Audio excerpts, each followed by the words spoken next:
الحمدللہ رب العالمین والعاقبۃ للمتقین والصلاۃ والسلام علی سید الانبیاء والمرسلین اما بعد فاعوذ باللہ من الشیطان الرجیم بسم اللہ الرحمن الرحیم۔ تمام دیکھنے اور سننے والوں کی خدمت میں السلام علیکم ورحمۃ اللہ وبرکاتہ۔ جی معزز سامعین، آج ہم 12ویں پارے کے مضامین کے بارے میں بات کریں گے۔ اللہ تعالیٰ نے فرمایا، زمین پر چلنے والے ہر جاندار کا رزق اللہ کے ذمہ کرم پر ہے، وہ اس کے قیام کی جگہ، اس سے مراد باپ کی پشت یا ماں کا رحم یا زمین پر جائے سکونت ہے، اور سپردگی کی جگہ، اس سے مراد مکان یا قبر ہے، جانتا ہے، اور یہ سب کچھ روشن کتاب میں مذکور ہے۔ مزید فرمایا، تخلیق کائنات کا مقصد انسان کے خیر و شر کی آزمائش ہے۔ اس کے بعد کافروں کے حیات بعد الموت کو سحر قرار دینے اور ان کی سرکشی کا بیان ہے۔ یہ عذاب میں تاخیر کو احسان شمار کرنے کی بجائے مسلمانوں کو طعنے دیتے ہیں کہ عذاب کو کس چیز نے روک لیا۔ آگے چل کر انسان کی خود غرضی کو بیان فرمایا کہ اگر اللہ تعالیٰ کسی انسان کو کوئی نعمت عطا کرے تو وہ اس پر شکر گزار نہیں ہوتا، لیکن نعمت چھن جانے پر نا امید اور ناشکرا ہو جاتا ہے۔ اسی طرح اگر مصیبت کے بعد کوئی نعمت ملے تو انسان اتراتا ہے اور شیخی بگارتا ہے، البتہ جو ہر حال میں صابر و شاکر رہیں اور عمل صالح کریں تو ان کے لیے بخشش اور بڑا اجر ہے۔ اللہ تعالیٰ نے اپنے نبی صلی اللہ علیہ وآلہ وسلم کی تسلی کے لیے فرمایا کہ کفار طرح طرح کی فرمائشیں کرتے ہیں کہ آپ پر کوئی خزانہ کیوں نازل نہیں کیا گیا، اور آپ کی تائید کے لیے فرشتہ کیوں نہ اترا۔ اس پر آپ دل تنگ نہ کریں، آپ کا کام تو صرف لوگوں کو عذاب الہی سے ڈرانا ہے۔ اس صورت میں بھی قرآن کے کلام الہی ہونے کا انکار کرنے والوں کو چیلنج دیا گیا کہ اپنے تمام حامیوں کو ملا کر اس جیسی 10 صورتیں بنا لاؤ۔ آیت نمبر 15 میں فرمایا، دنیا اور اس کی زینت کے طلبگاروں کو ان کے اعمال کا اجر اسی دنیا میں مل جائے گا اور آخرت میں ان کا کوئی حصہ نہیں ہے۔ اجر آخرت کے اعتبار سے ان کے اعمال باطل ہیں۔ آیت نمبر 17 میں قرآن کی حقانیت کا انکار کرنے والوں کے لیے نار جہنم کی وعید کا ذکر ہے، اور قرآن کے اللہ کی جانب سے حق ہونے اور بغیر کسی شک کے اس پر ایمان لانے کا ذکر ہے۔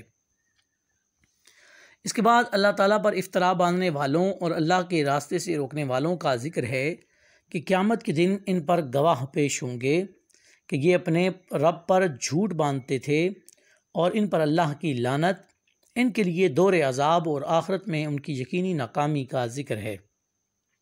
آیت نمبر 23 میں بتایا کہ جو ایمان لائے اور جنہوں نے نیک کام کیے اور اپنے رب کے حضور عاجزی کی تو یہ لوگ ہمیشہ جنت میں رہیں گے۔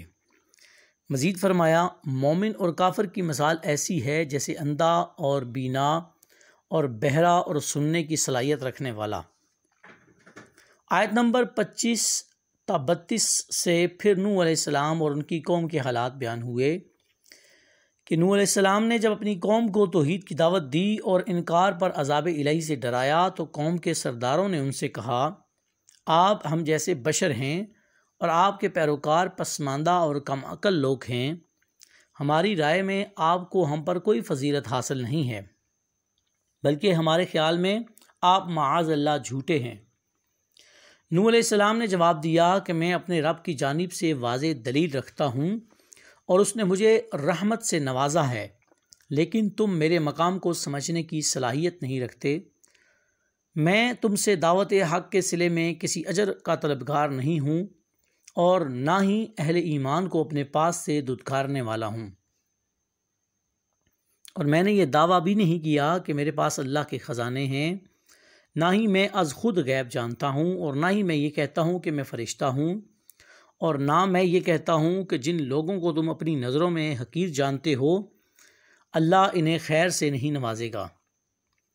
قوم نوح نے کہا کہ آپ نے ہم سے بہت بحث کی، پس جس عذاب سے آپ ہمیں ڈرا رہے ہیں وہ لے آئیے۔ نوح علیہ السلام نے کہا کہ اللہ چاہے گا تو تم پر عذاب آ جائے گا۔ آیت نمبر 37 تا 47 میں بتایا کہ اللہ تعالیٰ کی طرف سے نوح علیہ السلام کو حکم ہوا کہ ہماری نگرانی میں اور ہماری وحی کے مطابق کشتی بنائیے اور ظالموں کے بارے میں ہم سے کوئی بات نہ کریں، وہ ضرور غرق ہو جائیں گے۔ پھر وہ کشتی بنانے لگے۔ جب ان کی قوم کے سردار ان کے پاس سے گزرتے تو ان کا مذاق اڑاتے۔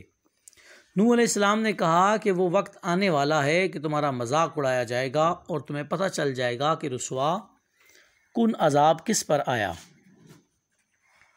اللہ تعالیٰ نے فرمایا جب ہمارا حکم عذاب آ پہنچا اور تندور ابلنے لگا تو ہم نے نوح علیہ السلام سے کہا کہ آپ خود اپنے گھر والوں کے ساتھ اس کشتی میں سوار ہو جائیں اور اہل ایمان کو بھی سوار کر لیں اور ہر چیز کے جوڑے یعنی نر و مادہ کو سوار کر لیں، اور ان کے ساتھ ایمان لانے والے بہت کم تھے۔ نوح علیہ السلام نے کہا یہ دعا پڑھتے ہوئے سوار ہو جاؤ، بسم اللہ مجریہا و مرساہا ان ربی لغفور الرحیم۔ ترجمہ: اس کشتی کا چلنا اور ٹھہرنا اللہ کے نام سے ہے، بے شک میرا رب ضرور بخشنے والا بے حد رحم فرمانے والا ہے۔ کشتی انہیں پہاڑ جیسی موجوں میں لے جا رہی تھی کہ نوح علیہ السلام نے الگ کھڑے اپنے بیٹے سے کہا ہے بیٹے ہمارے ساتھ کشتی میں سوار ہو جاؤ اور کافروں کے ساتھ نہ رہو۔ اس پسرے نوح کنعان نے کہا کہ کسی پہاڑ کی پناہ میں آ جاؤں گا جو مجھے پانی سے بچا لے گا۔ نوح علیہ السلام نے کہا کہ آج اللہ کے حکم کے سوا بچانے والا کوئی نہیں سوائے اس کے جس پر رحم فرمائے۔ پھر ان دونوں کے درمیان موج حائل ہو گئی اور وہ ڈوب گیا۔ اللہ کی طرف سے حکم ہوا کہ اے زمین اپنا پانی نگل لے اور اے آسمان تھم جا، اور پانی خشک ہو گیا۔ اللہ کا فیصلہ نافذ ہو گیا اور کشتی کوہ جودی پر ٹھہر گئی۔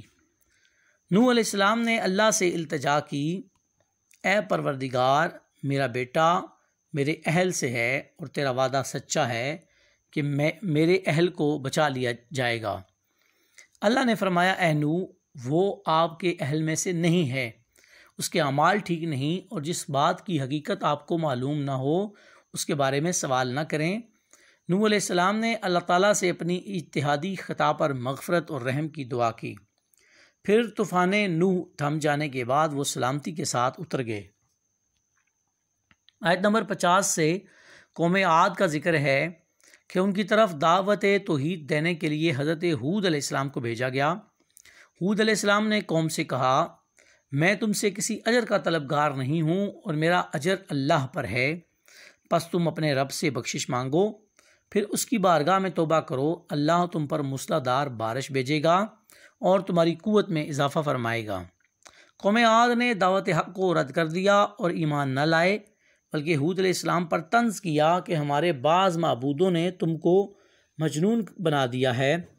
ہود علیہ السلام نے کہا کہ میں اللہ کو گواہ بناتا ہوں اور تم بھی گواہ رہنا، میں تمہارے شرک سے بری ہوں اور میں اللہ پر توکل کرتا ہوں اور میں نے حق رسالت ادا کر دیا ہے۔ آیت نمبر 58 سے اللہ تعالیٰ فرماتا ہے جب ہمارے عذاب کا وقت آ گیا تو ہم نے اپنی رحمت سے ہود اور ان کے ساتھ مومنوں کو نجات عطا کی۔ قوم عاد نے اللہ تعالیٰ کی نشانیوں اور رسولوں کو جھٹلایا اور دنیا و آخرت میں لعنت کے حقدار قرار پائے۔ آیت نمبر 61 سے حضرت صالح علیہ السلام اور ان کی قوم سمود کے حالات کو بیان کیا گیا۔ حضرت صالح علیہ السلام نے کہا اے میری قوم اللہ وحدہ لا شریک کی عبادت کرو، اس سے بخشش طلب کرو اور اس کی بارگاہ میں توبہ کرو، اس نے تمہیں زمین میں پیدا کیا اور اس پر آباد کیا۔ قوم صالح نے جواب دیا اے صالح ہمارے آباء و اجداد کے معبودوں کی عبادت کو روکنے سے پہلے ہمیں آپ سے بڑی امیدیں تھیں، لیکن اب ہمیں آپ کی دعوت کے بارے میں شکوک ہیں۔ صالح علیہ السلام نے اپنی قوم سے کہا یہ اللہ کی اونٹنی تمہارے لیے نشانی ہے، اسے چرنے کے لیے آزاد چھوڑ دو، اسے تکلیف نہ پہنچاؤ ورنہ تمہیں عذاب پہنچے گا۔ انہوں نے اونٹنی کی کونچیں کاٹ ڈالیں۔ صالح علیہ السلام نے کہا تم صرف 3 دن اپنے گھروں میں مزے اٹھاؤ، پھر اللہ کا یقینی عذاب آئے گا۔ پھر ایک چنگھاڑ نے ان کو آ دبوچا اور وہ اپنے گھروں میں گھٹنوں کے بل اوندے گر پڑے۔ صرف صالح علیہ السلام اور ان کے ساتھ اہل ایمان اس عذاب سے بچے رہے۔ آیت نمبر 59 میں اس بات کا بیان ہے کہ حضرت ابراہیم علیہ السلام کے پاس فرشتے بشری شکل میں آئے۔ انہوں نے اجنبی مہمانوں کے لیے بچھڑے کا بھنا گوشت تیار کیا۔ پھر جب انہوں نے دیکھا کہ مہمان کھانے کی طرف ہاتھ نہیں بڑھا رہے تو ان کو ڈر سا محسوس ہوا۔ فرشتوں نے کہا ہمیں قوم لوط کے عذاب کے لیے بھیجا گیا ہے۔ حضرت ابراہیم علیہ السلام کی بیوی کھڑی تھیں، اس پر وہ مسکرائیں تو فرشتوں نے اللہ کی طرف سے انہیں حضرت اسحاق اور ان کے بعد حضرت یعقوب کی بشارت دی۔ انہوں نے حیرت سے کہا ہم دونوں میاں بیوی بوڑھے ہیں، اس عمر میں اولاد کیسے ہوگی؟ فرشتوں نے جواب دیا اے اہل بیت ابراہیم، تم پر اللہ کی رحمتیں اور برکتیں ہوں، اللہ کی قدرت پر تمہیں کیوں تعجب ہے؟ اللہ فرماتا ہے کہ بیٹے کی بشارت سن کر حضرت ابراہیم علیہ السلام کا خوف دور ہو گیا اور وہ قوم لوط کے بارے میں ہم سے بحث کرنے لگے۔ ابراہیم علیہ السلام بہت بردبار، اللہ سے آہوزاری کرنے والے اور اللہ کی طرف رجوع کرنے والے تھے۔ اللہ تعالیٰ نے حضرت ابراہیم علیہ السلام کو فرمایا کہ اے ابراہیم، اس عرضداشت سے گریزاں رہیں کہ اس کا یقینی فیصلہ ہو چکا ہے اور ان پر نہ ٹلنے والا عذاب نازل ہو کر رہے گا۔ آیت نمبر 77 میں حضرت لوط علیہ السلام کی قوم یعنی اہل صدوم کی بدعمالیوں اور حضرت لوط علیہ السلام کے اپنی قوم کی بدعمالیوں کے باعث فرشتوں کی آمد، قوم کے بدعمال لوگوں کے دوڑ کر آنے، حضرت لوط علیہ السلام کو ان کو سمجھانے اور ان کے انکار پر مضطرب ہونے کا ذکر ہے، جس پر فرشتوں نے حضرت لوط علیہ السلام کو تسلی دی کہ آپ فکر نہ کریں، ہم آپ کے رب کے فرشتے ہیں اور یہ آپ اور ہم تک نہیں پہنچ سکیں گے۔ آپ رات کے آخری حصے میں قوم کی طرف توجہ کیے بغیر ہجرت فرما لیں، اس لیے کہ صبح کے وقت ان پر عذاب آئے گا۔ جب اللہ کا عذاب آیا تو اس نے بستی کے اوپر کے حصے کو نیچے کر دیا اور قوم لوط کے اوپر اللہ کی طرف سے لگاتار نشان زدہ پتھر برسنے لگے۔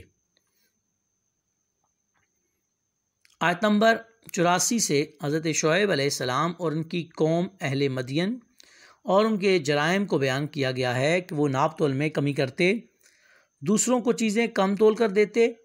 اللہ تعالیٰ نے ان سے فرمایا کہ فساد فی الارض سے باز آ جاؤ اور اس سے پہلے سرکش امتوں کا انجام دیکھ لو۔ لیکن جب اہل مدین پر حضرت شعیب علیہ السلام کی نصیحتوں کا اثر نہ ہوا تو اللہ تعالیٰ نے انہیں بھی عذاب سے ہلاک کر دیا۔ آیت نمبر 94 میں فرمایا کہ جب ہمارا عذاب آیا تو ہم نے اپنی رحمت سے حضرت شعیب علیہ السلام اور ان پر ایمان لانے والوں کو بچا لیا، اور ظالموں کو ایک زبردست چنگاڑ نے پکڑ لیا تو صبح کو وہ اپنے گھروں میں اوندے منہ پڑے تھے، گویا کہ وہ کبھی آباد ہی نہیں تھے۔ آیت نمبر 96 سے حضرت موسیٰ علیہ السلام کو عطا کیے جانے والے 9 معجزات کا ذکر ہے۔ پھر فرعون اور اس کے پیروں کی باطل روش کے باعث ان کی ہلاکت کا ذکر فرمایا اور دنیا اور آخرت دونوں میں انہیں ملعون قرار دیا۔ جن بستیوں کو اللہ تعالیٰ نے ہلاک کیا ان میں سے بعض کے آثار موجود ہیں اور بعض کے آثار معدوم ہو چکے ہیں۔ ان میں سے ہر بستی والے اپنے ظلم کے باعث ہی ہلاک ہوئے۔ اللہ تعالیٰ کسی پر ظلم نہیں فرماتا، لوگ خود ہی اپنی جانوں پر ظلم کرتے ہیں۔ جو شخص عذاب آخرت سے ڈرتا ہو اس کے لیے اس میں نشانی یعنی عبرت ہے۔ آیت نمبر 106 سے اللہ تعالیٰ نے انجام کے اعتبار سے لوگوں کی 2 قسمیں بیان کی ہیں، سعادت مند اور بدبخت۔ بدبختوں کا ٹھکانہ جہنم ہے جس میں وہ ہمیشہ رہیں گے، اور نیک بختوں کا ٹھکانہ جنت ہے، وہ ہمیشہ اس میں رہیں گے اور ان کے لیے اللہ تعالیٰ کی طرف سے نہ ختم ہونے والی عطائیں ہیں۔ آیت نمبر 110 میں حضور صلی اللہ علیہ وآلہ وسلم کو تسلی دی گئی کہ جس طرح یہ لوگ قرآن کے بارے میں اختلاف کرتے ہیں، اسی طرح قوم موسیٰ نے تورات کے بارے میں بھی اختلاف کیا تھا، اور اللہ ان کے اعمال کا پورا بدلہ دے گا۔ آیت نمبر 112 میں سرکشی کو چھوڑ کر احکامات دین پر استقامت اختیار کرنے والوں اور ظالموں کے ساتھ میل جول رکھنے سے بچنے کا حکم دیا گیا، اور فرمایا کہ ظالموں سے میل جول کا انجام دوزخ کی آگ ہے۔ آیت نمبر 114 میں دن کے دونوں طرفوں میں اور ابتدائی رات کے کچھ حصے میں نماز قائم کرنے کا حکم دیا گیا، اور یہ بتایا کہ بے شک نیکیاں گناہوں کو مٹا دیتی ہیں اور نصیحت قبول کرنے والوں کے لیے نصیحت ہے۔ آیت نمبر 120 میں اللہ تعالیٰ نے فرمایا، آپ صلی اللہ علیہ وآلہ وسلم کو رسولوں کی تمام خبریں آپ کے دل کی تسکین اور تقویت کے لیے بیان کرتے ہیں، اور ان میں مومنوں کے لیے نصیحت و عبرت بھی ہے، اور اللہ تعالیٰ کی طرف سے توحید و رسالت اور وقوع قیامت کے دلائل بھی ہیں۔ آیت نمبر 123 میں فرمایا کہ آسمانوں اور زمینوں کے سب غیب اللہ ہی کے ساتھ مختص ہیں، ہر کام اس کی طرف لوٹایا جاتا ہے، آپ اسی کی عبادت کیجئے، اسی پر توکل کیجئے، اور آپ کا رب لوگوں کے اعمال سے غافل نہیں ہے۔ اس کے بعد سورہ یوسف کا آغاز ہوتا ہے۔ سورہ یوسف مکی صورت ہے، ترتیب مصحف کے اعتبار سے 12ویں، جبکہ ترتیب نزول کے اعتبار سے 53 نمبر پر یہ صورت آتی ہے۔ جیسا کہ نام سے ظاہر ہے، اس صورت میں حضرت یوسف علیہ السلام کا ذکر ہے اور قدر تفصیل کے ساتھ ہے۔ یہی اس صورت کی وجہ تسمیہ ہے۔ اس صورت میں یوسف علیہ السلام کے مشکلات کے بعد کامیابی کا ذکر فرما کر حضور صلی اللہ علیہ وآلہ وسلم کو تسلی دی گئی۔ اس میں علم تعبیر رؤیا کا ذکر ہے، اور اس بات کا بیان ہے کہ وفا، امانت، عفت، صدق، صبر اور توبہ سے بندہ اللہ کی بارگاہ میں قرب اور مقبولیت حاصل کرتا ہے، اور یہ کہ قید ہو یا آزادی، توحید اور اللہ کے دین کی دعوت کا عمل جاری رہنا چاہیے۔ اس صورت میں گزشتہ امتوں کی تاریخ، قوانین، نظام حکومت، تجارت اور سزا کے طریقوں کا ذکر ہے۔ قرآن نے حضرت یوسف علیہ السلام کے واقعے کو حسین ترین قصہ قرار دیا۔ سب سے پہلے حضرت یوسف علیہ السلام کے خواب کا ذکر ہے۔ انہوں نے کہا، سورج، چاند اور 11 ستارے ان کو سجدہ کر رہے ہیں۔ انہوں نے اپنا یہ خواب اپنے والد حضرت یعقوب علیہ السلام کو بیان کیا۔ حضرت یعقوب علیہ السلام نے انہیں فرمایا کہ یہ خواب اپنے بھائیوں کے سامنے بیان نہ کریں، ورنہ وہ تمہارے خلاف سازشیں کریں گے۔ قرآن نے کہا کہ حضرت یوسف علیہ السلام اور ان کے بھائیوں کے قصے میں پوچھنے والوں کے لیے بہت نشانیاں ہیں۔ یوسف علیہ السلام کے بھائیوں نے مشورہ کیا کہ یوسف علیہ السلام اور ان کے حقیقی بھائی بنیامین ہمارے والد کو زیادہ محبوب ہیں، حالانکہ ہم ایک جماعت ہیں۔ پھر انہوں نے مشورہ کیا کہ یوسف علیہ السلام کو قتل کر دو یا دور کسی ملک میں چھوڑ آؤ، آخر کار والد کا رجحان ہماری طرف ہو جائے گا۔ ان میں سے ایک قدر اعتدال پسند بھائی نے کہا کہ یوسف کو قتل نہ کرو، اسے کسی گہرے کنویں میں ڈال دو، کوئی قافلے والا اسے اٹھا کے لے جائے گا۔ پھر اپنی تدبیر پر عمل کرنے کے لیے انہوں نے اپنے والد سے کہا کہ یوسف کے معاملے میں آپ ہم پر بھروسہ کریں، ہم اس کے خیر خواہ ہیں، اسے کل ہمارے ساتھ بھیج دیں تاکہ وہ پھل کھائے، کھیلے کودے، ہم اس کی حفاظت کریں گے۔ حضرت یعقوب علیہ السلام نے تردد کیا کہ کہیں ایسا نہ ہو تمہاری غفلت میں اسے بھیڑیا چیر پھاڑ ڈالے۔ الغرض وہ حضرت یوسف علیہ السلام کو اپنے ساتھ لے گئے اور پھر ایک گہرے کنویں میں ڈال دیا۔ اللہ کی قدرت سے ایک قافلے والے آئے، انہوں نے پانی نکالنے کے لیے ڈول ڈالا اور یوسف علیہ السلام جیسا حسین لڑکا ڈول میں بیٹھ کر سلامتی کے ساتھ باہر نکل آیا۔ انہوں نے اسے مال تجارت بنا لیا۔ یوسف علیہ السلام کے بھائیوں نے حضرت یوسف علیہ السلام کو چند درہموں کے عوض انہی کے ہاتھ بیچ دیا۔ دوسری جانب یوسف علیہ السلام کے بھائی ان کی قمیض پر جھوٹا خون لگا کر روتے ہوئے باپ کے پاس آئے کہ انہیں بھیڑیا کھا گیا۔ حضرت یعقوب علیہ السلام نے کہا کہ یہ تمہاری من گھڑت بات ہے، لیکن اب میرے لیے صبر جمیل ہی بہتر ہے۔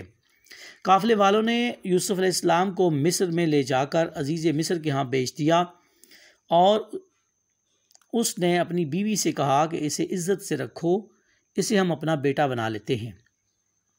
جب یوسف علیہ السلام پختہ عمر کو پہنچے تو عزیز مصر کی بیوی نے، جس کا نام زلیخا بتایا گیا ہے، اپنے گھر میں دروازے بند کر کے انہیں دعوت گناہ دی۔ یوسف علیہ السلام نے فرمایا، میں اپنے مربی کی احسان کشی نہیں کر سکتا۔ یوسف علیہ السلام دروازے کی طرف دوڑے اور پیچھے سے عزیز مصر کی بیوی نے ان کی قمیص پکڑی جو پھٹ گئی۔ اسی اثناء میں اس کا شوہر سامنے آیا اور عزیز مصر کی بیوی نے سارا الزام یوسف علیہ السلام پر لگا دیا۔ چنانچہ خود عزیز مصر کی بیوی کے خاندان سے ایک فرد نے گواہی دی کہ اگر یوسف علیہ السلام کی قمیص سینے کی جانب سے پھٹی ہو تو یہ قصوروار ہیں، اگر پشت کی جانب سے پھٹی ہے تو یہ عورت قصوروار ہے۔ آپ کی قمیص پیچھے سے پھٹی تھی تو عزیز مصر نے کہا کہ یہ تم عورتوں کی سازش ہے، بے شک تمہاری سازش بہت سنگین ہے، اور وہ قید کر دیے گئے۔ اللہ تعالیٰ نے فرمایا، اس عورت نے ان سے گناہ کا قصد کیا اور انہوں نے اس سے بچنے کا قصد کیا، اور وہ اپنے رب کی دلیل نہ دیکھتے تو معاذ اللہ گناہ میں مبتلا ہو جاتے۔ جب یہ چرچا ہوا کہ عزیز مصر کی بیوی ایک نوجوان غلام پر فریفتہ ہو گئی تو عورتوں نے اس پر طعن کیا اور کہا، کہاں تیرا منصب اور کہاں ایک زر خرید غلام۔ چنانچہ عزیز مصر کی بیوی نے ایک دعوت کا اہتمام کیا اور ان عورتوں کو بلا کر ان کے ہاتھوں میں پھل کاٹنے کے لیے چھریاں پکڑا دیں، اور اچانک ان کے سامنے یوسف علیہ السلام کو پردے سے باہر لے آئی۔ جب ان عورتوں کی نظر حضرت یوسف علیہ السلام پر پڑی تو حسن یوسف نے ان کے ہوش اڑا دیے۔ انہوں نے پھلوں کی بجائے اپنے ہاتھ کاٹ لیے اور کہا، حاش اللہ، حاش للہ، یہ بشر نہیں، یہ تو کوئی معزز فرشتہ ہے۔ پھر عزیز مصر کی بیوی نے کہا کہ یہی تو وہ پیکر جمال ہے جس کے بارے میں تم مجھے ملامت کرتی تھی۔ یوسف علیہ السلام نے کہا، اے پروردگار، گناہ میں مبتلا ہونے سے قید کی مشقت میرے لیے بہتر ہے، اور تیرے ہی کرم سے مجھے ان عورتوں کی سازش سے نجات ملی۔ پھر جب حضرت یوسف علیہ السلام کو قید میں ڈال دیا گیا تو اللہ کا کرنا ایسا ہوا کہ ان کے دو قیدی ساتھیوں نے ان کے سامنے اپنا اپنا خواب بیان کیا۔ ایک نے کہا کہ میں نے خواب دیکھا ہے کہ میں انگور سے شراب کشید رہا ہوں، اور دوسرے نے کہا کہ میں نے دیکھا کہ میرے سر پر روٹی ہے اور پرندے اسے کھا رہے ہیں۔ یوسف علیہ السلام کو اللہ تعالیٰ نے خوابوں کی تعبیر کا علم عطا فرمایا تھا۔ انہوں نے بالترتیب دونوں خوابوں کی تعبیر بتا دی۔ ایک سے کہا کہ تم دربار میں پہنچو گے اور اپنے آقا کو شراب پلاؤ گے، اور دوسرے کو بتایا کہ تمہیں سولی دی جائے گی اور پرندے تمہارا گوشت نوچ کر کھائیں گے، اور بالآخر ایسا ہی ہوا۔ آپ نے دونوں کو دعوت توحید دی۔ پھر بادشاہ نے ایک خواب دیکھا کہ 7 تندرست گائیں 7 دبلی گائیوں کو کھا رہی ہیں، اور فصل کے 7 خوشے سرسبز ہیں اور 7 خشک۔ بادشاہ نے اپنے درباریوں سے خواب کی تعبیر پوچھی لیکن وہ نہ بتا سکے۔ پھر یوسف علیہ السلام کے قیدی ساتھی کے ذریعے، جو اب بادشاہ کا ساتھی بن چکا تھا، یوسف علیہ السلام کے خوابوں کی تعبیر میں مہارت کا علم ہوا۔ چنانچہ آپ سے رجوع کیا گیا۔ آپ نے تعبیر یہ بتائی کہ 7 سال تم پر سرسبزی اور شادابی کے آئیں گے، اور پھر 7 سال قحط سالی کے آئیں گے۔ تمہیں چاہیے کہ آبادی کے 7 سالوں میں فصل پیداوار کو خوشوں میں ہی محفوظ رکھنا تاکہ خشک سالی میں تمہارے کام آئے۔ پھر بادشاہ نے یوسف علیہ السلام کو دربار میں طلب کیا۔ آپ نے فرمایا، جب تک مجھ پر لگنے والے الزام کی صفائی نہ ہو جائے میں جیل سے باہر نہیں ہوں گا۔ چنانچہ عزیز مصر نے ان خواتین کو بلایا جنہوں نے اپنے ہاتھ کاٹے تھے اور ان سے حقیقت حال دریافت کی۔ سب نے حضرت یوسف علیہ السلام کی پاک دامنی کا اعتراف کیا۔ اس طرح سے آپ کی برات ثابت ہوئی، اور خود عزیز مصر کی بیوی نے بھی اعتراف کر لیا کہ یوسف علیہ السلام پاک دامن ہیں، اور میں نے ہی انہیں دعوت گناہ دی تھی۔ آج ہم نے 12ویں پارے کے مضامین کو تفصیل کے ساتھ ڈسکس کیا۔ دعا ہے اللہ رب العالمین ہم سے کوئی غلطی اور کوتاہی اگر ہو گئی ہو تو اپنے فضل، اپنے کرم اور اپنی رحمت سے معافی عطا فرمائے۔